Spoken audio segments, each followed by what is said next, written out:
All right, what's up, everybody? It's boy Candy. Happy Sunday, by the way. And look, we got Baharroth. Is that how you say it? If I said that right, then I deserve like a golden star or like a like or something like that. And the Swooping Hawks, explained by an Australian. Let's go. G'day guys and gal, I'll be straight with you. Eldar lore videos generally don't perform very well, which I guess is a reflection of the tabletop and how it has taken over 20 years to remaster some of our core units. But we're doing it anyway, as we check out the next Phoenix Lord and his aspect warriors. Baharroth, the Cry of the Wind, the Phoenix Lord that has the most amount of fun. Flying is cool. Although Baharroth often isn't as front and center as Asuman, Janzar, or Margan Ra, he actually has some really sweet lore. Okay, wait, hey, so this guy right here, Baharroth, that's how you say his name. We gonna call him Ba. Hey, Ba actually kind of looks a little comp. I mean, he got the little wings or whatever. I mean, his armor looks a little bit, the color's a little nasty. I'm gonna be honest with you, like nasty in the bad way. The color shit, I mean, it's either, I feel like he should be all black, like the color's a little, but maybe that's just me. And by the way, I'm most likely streaming, so make sure you guys go check out my Twitch down below. In the comments, it's the first link in the comments. It's probably like the first link in the description down below. But I'm most likely streaming right now, so make sure you guys go check out my Twitch down below. And but yeah, I mean, his design's actually pretty cool. It's just one thing, I just don't like the color. Being considered to be Asuman's best pupil and the first ever Exarch. He also has a special connection to Margan Ra due to them being brothers. Margan being an unmovable weapons platform holding the line against any and all foes, whilst Baharroth is a swift, always moving unstoppable force. This would also probably explain why Margan is one of the only Phoenix Lords to never die, whilst Baharroth has died a shitload of times. Something occupational hazard. Before we get started, some time ago I started a project on the major minis to complete origins, abilities, and the abilities of his aspect warriors. Right. Let's get into it. When the Eldar clapped themselves really hard and birthed Slaanesh, they were pretty fucked. They had spent millions of years tasting wines and railing lines, not training for battle. The craftworlds only had small militias on them. Man, what's going on, bro? Yo. This is what y'all be looking at in the Warhammer universe? Is this what, is this what I stepped into? Now, I know I'm not just in the Warhammer universe. I'm in the gaming universe and stuff like that. I'm in like the GTA world. I'm in the Call of Duty world. I kind of like, want to leave my mark in a bunch of different worlds. But if this is how the Warhammer world gets down, this is diabolical. Now, to keep it real, I mean, I pretty much know what I signed up for. This is Slaanesh, right? This is like the diabolical freaky frog. But like, bro, what am I looking at, man? This is absolutely, bro, what Kendrick Lamar said, this is distasteful. That would not be enough to deal with the new dangerous, hateful galaxy they found themselves in. Their savior came in the form of an Eldar called Asuman. Asuman was actually on one of the Eldar Crone worlds that got overrun by demons, relying on survival instincts, willpower, and a bit of luck to survive. He would eventually escape, teaming up with a small band of determined survivors. With these survivors, he would found the first aspect warrior shrine, the Dire Avengers, and create the Eldar's new generation of elite warriors that would protect their dying race. The first Dire Avenger Exarchers would then go on to modify Asuman's teachings and found their own aspect shrines, becoming Phoenix Lords in the process. Baharroth was one such individual. He thought shooting a gun from a set position was kind of lame, but flying around, shooting and stabbing would be way cooler. I mean, that is some Marvel Rivals-ish right there. I can't lie to you. I mean, that's some like Overwatch, like what's her name from Overwatch? Mercy.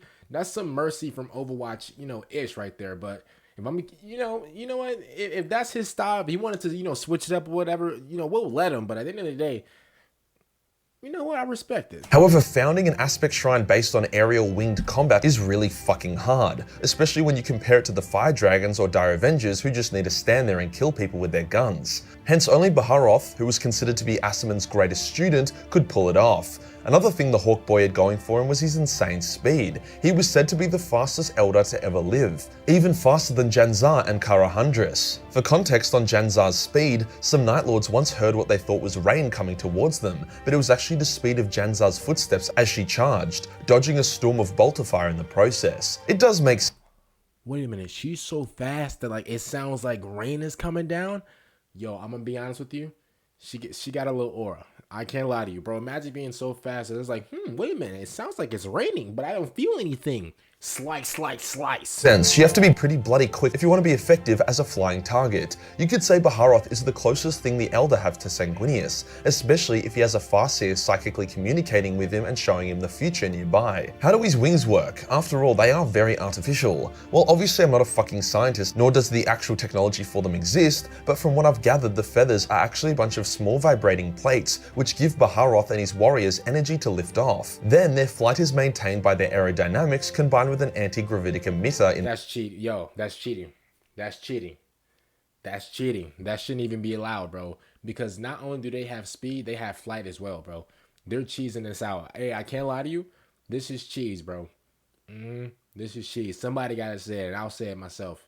This is cheese, bro. Their wings. That's actually cheating. kind of sounds like it could exist. Baharroth hasn't had it easy. His Crawford, Anion, was destroyed by a Chaos army and his family was killed in the process. As such, Baharroth is ruthless in his retribution, constantly harrying and raiding Chaos forces, destroying their outposts, assassinating their commanders, and just going balls to the walls. I can't lie to you. That's a W backstory. Obviously, you know, I gotta have some, you know, some type of, what's the word? Compassion.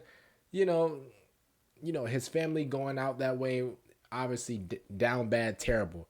But let's keep it real, bro. Characters that got that type of backstory, bro, they be going absolutely ridiculous, bro. This would go a long way to explain his numerous deaths, as he is constantly putting himself in danger. If you are confused about me saying he has died a few times, as if it's just like a side note, is because what makes a Phoenix Lord is their ability to reincarnate. They do this via an exarch of their aspect shrine, removing their armor from their corpse and then putting it on themselves. The Phoenix Lord's extra powerful spirit stone that houses their extra powerful soul will then merge with and mostly override the consciousness of the Exarch, bringing the Phoenix Lord back to life with their memories, abilities, and skills intact. I want to talk a bit about the Swooping Hawks now. Like their lord, they have special wings that give them similar grace and speed to Baharroth. After all, they have to keep up with him. In Eldar culture, their name means vengeance and retribution, brought about by Baharroth's home and family getting John Wicked. They rely on speed above all else, as they have some of the thinnest armor out of all the aspect warriors. If you shoot a Swooping Hawk, he or she will probably eat shit and die, but you have to hit them in the first place. They wield las blasters, a more effective— Okay, so they're like, okay.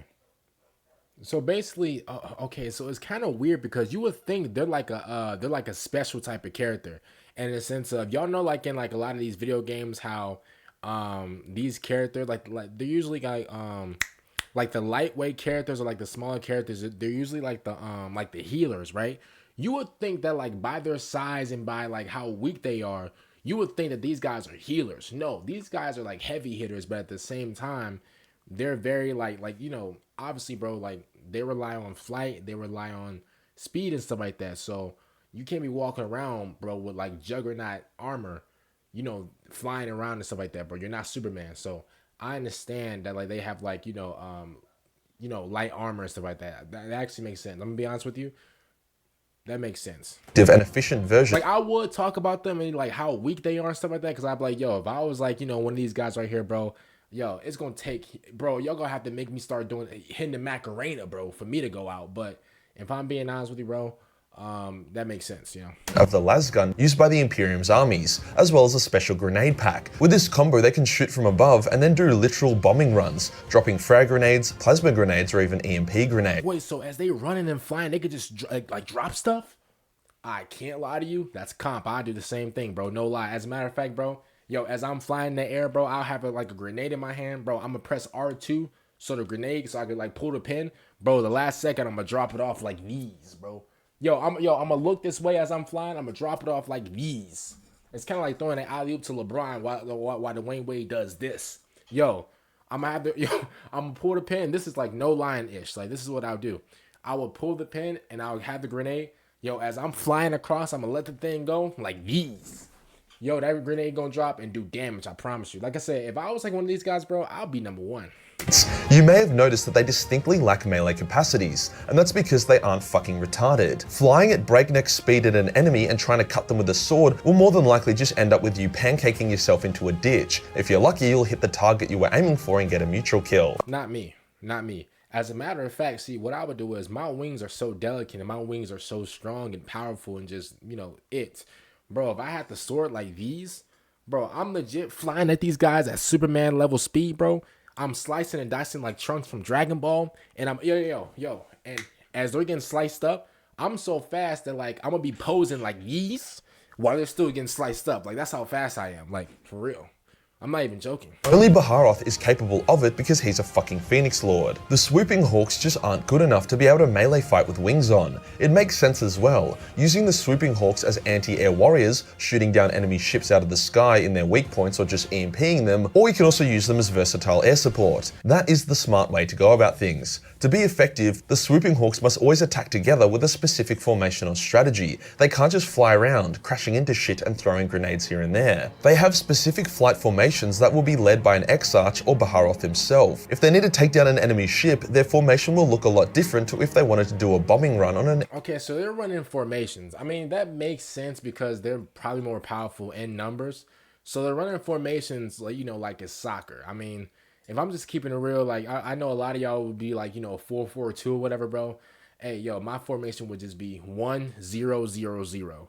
I don't need no defense, no offense, bro. I don't even need a goalie, bro. I don't need any backup. Yo, I promise you, yo, they can send me on a one-man mission, bro, like I'm Tom Cruise from Mission Impossible. Yo, I'll be swooping through the air like these, bro. Yo. It will be... I'm trying to tell y'all, bro. I'm not even, like, trying to show off or nothing, bro. If I was one of these guys, bro, if I had that type of speed, bro, and like, those wings, nobody's catching me, bro. Gotta catch them all. Like, bro, nobody's catching me.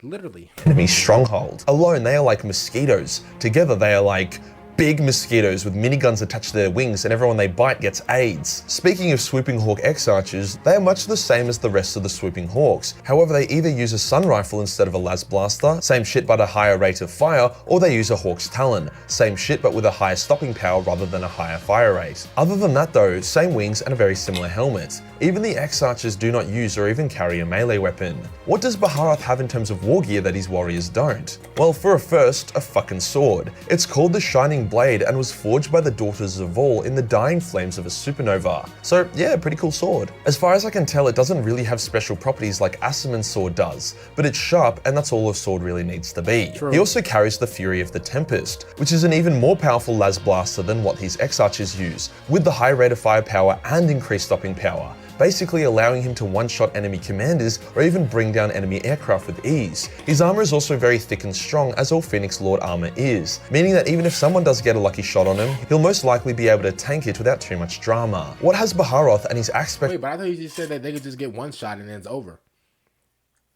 Did he not just say that, or am I wrong? Try and been up to in more recent lore. I thought he said that if they get one shot, it's over. Like their armor is so light that they can just get pancaked, right? Didn't he say that? Like it's just GG's, right? Well, as evident by his official model being 30 years old, no, I am not joking, GW doesn't really give much of a shit about him. All he really does is raid cow shit. His most recent appearance was during the Ynnari's battle against Ahriman and the Thousand Suns in the Webway. The Ynnari were losing until pretty much all the Phoenix Lords appeared out of nowhere and started fucking shit up.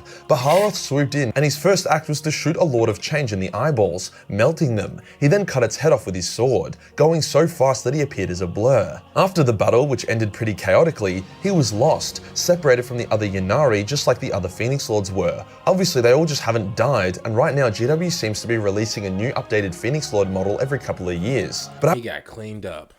I mean, bro, like, you know, slicing, you know, I don't want to say it because I don't want to get yellow yarked by YouTube. But like, bro, slicing and dicing somebody, whatever, till the whole top goes off and doing all this. Like, bro, here's what I'll be honest, right?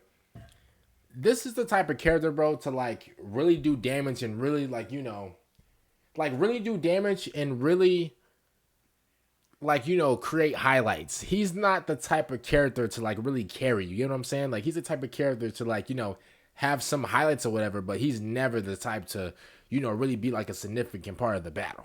I would say that each Phoenix Lord is currently wandering the webway after getting separated, looking for a way to return to real space. As for the lore regarding his Aspect Warriors, unfortunately Aspect Warriors aren't like Space Marine chapters in that they are their own sub-factions. Instead, they are more like special unit types, so any cool battle or lore that involves them also probably involves a dozen other Eldar unit types. With their models being so fucking old though, like they're literally one of the first ever Eldar models to release, they barely get mentioned even in those battles. bro, yo, their models are their models are older than water itself. That's crazy. Bit of a shame though, like, flying winged warriors are cool and easily one of the more unique Eldar unit types. I agree, I guess yeah. the only really notable bit of lore stems from 2 of their shrines. See, even though there are swooping hawk aspect shrines on most craft worlds, each of those shrines is slightly different. The Ashen Sky Shrine is more tactical, using better optics to plan their attacks more concisely. They also wear black armor and look very Spec Ops. Then there is the Shimmering Horizon Shrine, who Yo, they kind of remind me of like the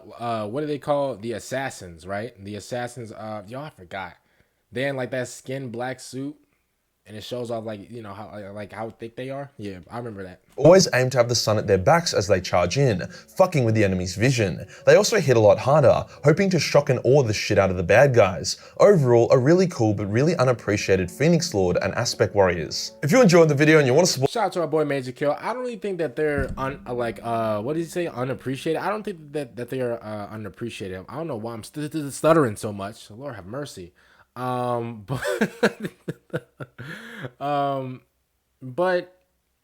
I just don't.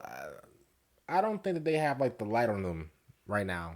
If I'm being honest with you, like I just don't. I just feel like a lot of people probably like don't even know them, if that makes sense. You get what I'm saying? So maybe that's just it. But yeah, I don't really know too much about them. They are cool, but I don't think that like they're not really too significant. Maybe that's just for me, but I'm just keep it real. They're not really too. You know what I'm saying? Like they're not like Vulcan. Like Vulcan, he's so.